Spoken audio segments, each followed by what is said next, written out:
अस्सलाम वालेकुम, welcome to listen your body. हमारे इर्द गिर्द नेचर में हमें इतने न्यूट्रेंट प्रोवाइड किए हुए हैं अल्लाह ताला ने कि अगर हम लोग उनको फोकस करना स्टार्ट कर दें तो हम लोग अपनी बीमारियां रिवर्सल की तरफ आ जाएंगे। हर मौसम में उसका जो गर्मियों में चीज़ पाई जाती है उसका नेमुल बदल अल्लाह ताला ने सर्दियों में कुछ और रखा हुआ होता है, लेकिन चूंकि हम लोगों का फोकस ही न्यूट्रेंट्स की तरफ नहीं जा रहा होता है, हम लोग सप्लीमेंट्स की तरफ भाग रहे होते हैं, मेडिसिन की तरफ भाग रहे होते हैं, तो हम लोग इन चीज़ों को, अपनी खुराक को, इन चीज़ों को फोकस नहीं कर रहे होते। अगर अपने इर्द गिर्द हम लोग ये चीज़ें नोट करना शुरू कर देंगे तो मैं कहती हूँ कि बीमारियाँ रिवर्सल की तरफ हो जाएंगी। अब आज की इस वीडियो में मैं बात करने वाली हूँ सिंघाड़े से। सिंघाड़ा जो सा है, जिसे कि कुछ लोग जानते भी नहीं होंगे कि ये सिंघाड़ा क्या चीज़ है और इसे किस मौसम में आता है, इसे कब खाना भी चाहिए कि नहीं खाना चाहिए। ये सर्दियों में इस मौसम में पाया जाता है और इसके इतने हेल्थ बेनिफिट हैं, वो आज के वीडियो को आप लोग सुन के आप लोगों को आइडिया हो जाएगा कि इसे हमें अपनी डाइट में ज़रूर ऐड करना चाहिए। ठीक है, और इससे रिलेटेड मैं आज आप लोगों को पूरी डिटेल बताने वाली हूँ कि कौन कौन सी बीमारियों के रिवर्सल में ये हमारी हेल्प करेगा और कौन से हमारे न्यूट्रिएंट्स हमें पूरे करवाएगा। अब ये पहले नंबर पे इसका आप लोग देखें कि ये जो सा है वो फाइबर रिच होता है। जो लोग अपना वेट रिड्यूस करना चाहते हैं वो लोग सिंघाड़े को अपनी डाइट में ऐड कर सकते हैं। जो रोटियां खाते हैं, एक रोटी खाते हैं दोपहर को, वो रोटी को कट डाउन करें अपना और उसमें सिंघाड़े को उसमें ऐड करें। अपने जो दूसरी चीज़ें भी मैंने बताई हुई हैं उसके साथ सिंघाड़े का भी एडिशन कर लेंगे तो उन लोगों को रोटी की भी ज़रूरत नहीं पड़ेगी और उनके न्यूट्रिएंट्स भी पूरे हो जाएंगे और वेट भी उनका रिड्यूस में हेल्प उनको वो मिलेगी। उसके अलावा इसमें एंटीऑक्सीडेंट्स पाए जाते हैं। रिसर्चेस बताती हैं कि जो हम लोग फ्रूट और सब्जियां वगैरह खाते हैं उसके थ्रू हम जो एंटीऑक्सीडेंट्स लेते हैं, जो कि हमारे स्किन के लिए, हमारे बॉडी ऑर्गन्स के लिए एंटीऑक्सीडेंट बहुत ज़्यादा ज़रूरी होते हैं, वो हम लोग इस घाड़े में उनसे ज़्यादा पाए जाते हैं। वो हम लोग इसे आसानी से हासिल कर सकते हैं। इससे हमारे ये ब्लड प्रेशर को कंट्रोल करने में ये हेल्प करता है। इसके अलावा इसमें जो पाया जाता है पोटाशियम, मैग्नीशियम और फास्फोरस, ये इतने इंपॉर्टेंट मिनरल्स हैं जो कि हमारी हेल्थ के लिए बहुत अच्छे होते हैं, हमारी बोन्स के लिए बहुत अच्छे होते हैं। ठीक है, अब हम पहले नंबर पे मैं बात करूंगी इसके फाइबर पे ही कि ये जो सा इसका फाइबर रिच होता है, उसकी वजह से हम लोगों को जो बार बार भूख लग रही होती है, हमारी बॉडी इंसुलिन रेजिस्टेंस की तरफ जा रही होती है। अगर आप लोग इसको 7-8 पीस भी इसके खा लेंगे तो आप लोग फील करेंगे आपको, क्योंकि इसमें इतने मिनरल्स अच्छे पाए जा रहे हैं कि वो आप लोगों को आपको एक तवानाई भी पहुंचाएंगे। सिर्फ खाली पेट का भर लेना सब कुछ नहीं होता है, उसके जो न्यूट्रिएंट्स हैं, उसकी जो ग़िज़ाइयत है वो आपको जो फिल करवाती है। फिलनेस, असल में उस फिलनेस की मैं बात कर रही होती हूँ। जब मैं कहती हूँ ना ये फिल कर देगा आप लोगों को, तो वो उसके साथ साथ फाइबर के साथ साथ वो न्यूट्रिएंट्स भी इसमें शामिल हैं जो कि आपको फिलिंग का एहसास देंगे, आपको ताकत पहुंचाते रहेंगे, आपको बार बार भूख नहीं लगेगी। ठीक है, उसके बाद अब इसमें जिनको डाइजेशन का इशू है, ये कार्ब्स को, जो कार्बोहाइड्रेट होते हैं उनको, और इसके अलावा ये जो शुगर को, ये ब्लड में एकदम से स्पाइक नहीं होने देता है, उनको आहिस्ता आहिस्ता से जिस्म के अंदर, खून के अंदर शामिल करता है, जो कि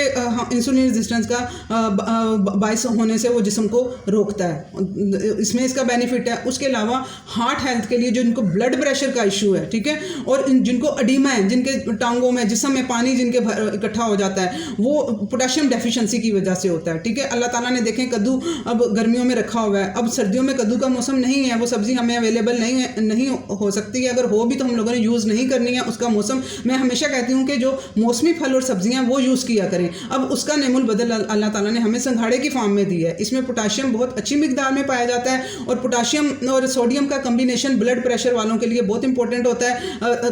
हमें पर डे 4700 मिलीग्राम पोटाशियम चाहिए। ठीक है, अब ये तकरीबन 4 कप आप सब्जियां खाएंगे तो वो बनेगा ये पोटाशियम, एक दिन की जो रिक्वायरमेंट है। तो वो अब खाली सब्जियां तो नहीं आप लोगों ने खा लेनी, आप लोग फिर इस तरह से आप लोग अपनी डाइट में ऐसी चीज़ें ऐड करेंगे जो पोटाशियम के लिए हमें सोर्स हमारे लिए बने। जिस तरह से ये सिंघाड़ा ये पोटाशियम देगा तो आप लोगों का वो एडिमा का इशू भी ख़त्म होगा और ब्लड प्रेशर को भी नॉर्मल करेगा। अदरवाइज सोडियम ज़्यादा हो जाता है, वो किस वजह से कि पोटाशियम की कमी की वजह से सोडियम ज़्यादा हो जाता है। तो पोटाशियम को जब आप प्रोवाइड करेंगे तो वो एडिमा भी ठीक होगा और प्लस आप लोगों का ब्लड प्रेशर का इशू भी ठीक होगा।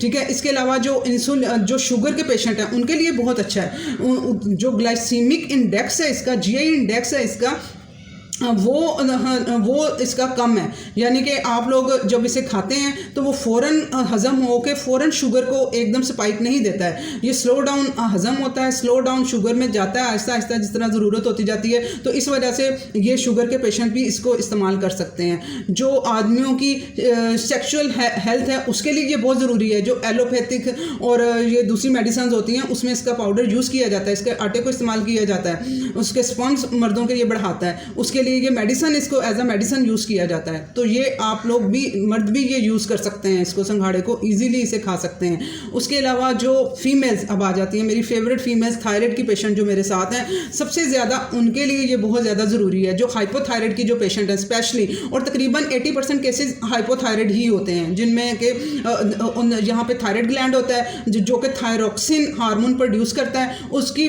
जब ये इसमें ख़राबी आ जाती है इस थायराइड में, तो वो थायरोक्सिन की प्रोडक्शन को कम कर देता है और उसकी वजह से मेटाबॉलिज्म भी स्लो डाउन हो जाता है। और जो हमारे एक्टिव जो होते हैं थायराइड के जो हार्मोन्स होते हैं वो प्रोड्यूस भी कम होते हैं और उसको कन्वर्ट भी कम हो रहे होते हैं, और उसी की वजह से वो उनका थायराइड का इशू हो रहा होता है। और उसके लिए उनको आयोडीन की ज़रूरत होती है। जिस्म को आयोडीन की मौजूदगी में जो सा है वो दूसरे न्यूट्रिएंट्स वगैरह लेके तो वो मेटाबॉलिज्म हमारा तेज़ करवाता है, ये थायराइड हार्मोन जो सा है। तो अब ये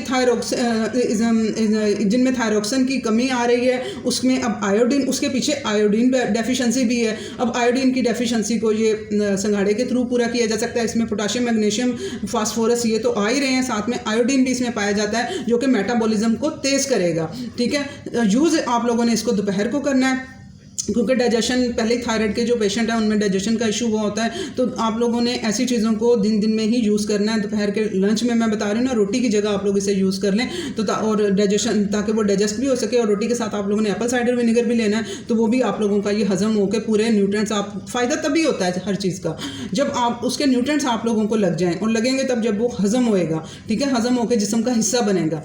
ये होगी बात। अब किन लोगों ने इसे इस्तेमाल नहीं करना है और या कम करना है या एहतियात करते हुए इस्तेमाल करना है इसको, जिनकी आंतों का इशू है, जिनको ठीक है, जिनकी लीकी गट जिसे कहते हैं, आंतों का इशू प्रॉब्लम है जिन लोगों को, क्योंकि ये डाइजेशन के लिए मैंने आपको बताया कि एक वो इसमें जीआई इंडेक्स कम होता है, आहिस्ता आहिस्ता स्लो डाउन हजम होता है, तो उसके लिए हाजमा अच्छा होना चाहिए आप लोगों का।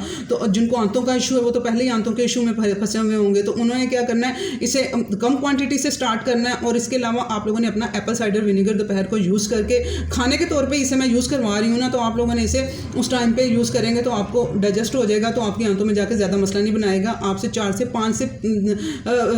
5 पीस यूज़ कर सकते हैं, या आप लोग 50 मिलीग्राम भी इसे यूज़ कर सकते हैं। ठीक है, इसकी क्वांटिटी आप लोगों ने कम कर देनी है। जिनको एलर्जी होती है, ठीक है, मुख्तलिफ फूड्स खाने से भी, मछली खाने से, इस तरह से उनको एलर्जी क्यों हो रही होती है, एक तो विटामिन डी डेफिशिएंट हो रहे होते हैं, दूसरा उनका स्टमक एसिड नहीं होता है ज़्यादा, तो उन लोगों ने भी जो सा अपने एसिड स्टमक एसिड को वो एप्पल साइडर विनेगर से फिल करके फिर वो इसे यूज़ कर सकते हैं, और कम क्वांटिटी में उन्होंने यूज़ करना है। तीसरे नंबर पे वो लोग आ जाएंगे जिनको पथरियाँ बन जाती हैं, ठीक है ना, जिसमें जिनके गुर्दों में पथरी बन गई और उसकी रीज़न होती है ऑक्जेलेट।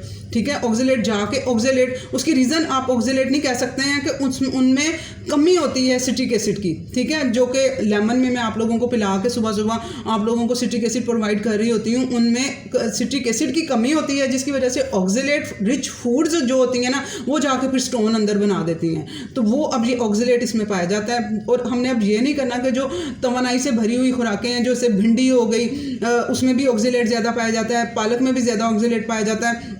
फिर लोग जिनको पथरियाँ बनती हैं या उसकी तरफ जाते हैं, तो वो लोग इन चीज़ों को बंद कर देते हैं। आप लोगों ने इन चीज़ों को बंद नहीं करना, उनका सलूशन निकालना है। उसके लिए आप लोगों ने लेमन वाटर, जब आप जिनको पथरियाँ वैसे भी हैं, वो लेमन वाटर मेरा मॉर्निंग ड्रिंक है, वो आप जाके एप्पल साइडर विनेगर वाला वीडियो उसके थ्रू भी देख सकते हैं। वैसे भी मैंने वो उसके शॉर्ट भी लगाए हुए हैं, वहाँ से भी पता चल जाएगा क्या है मॉर्निंग ड्रिंक मेरा।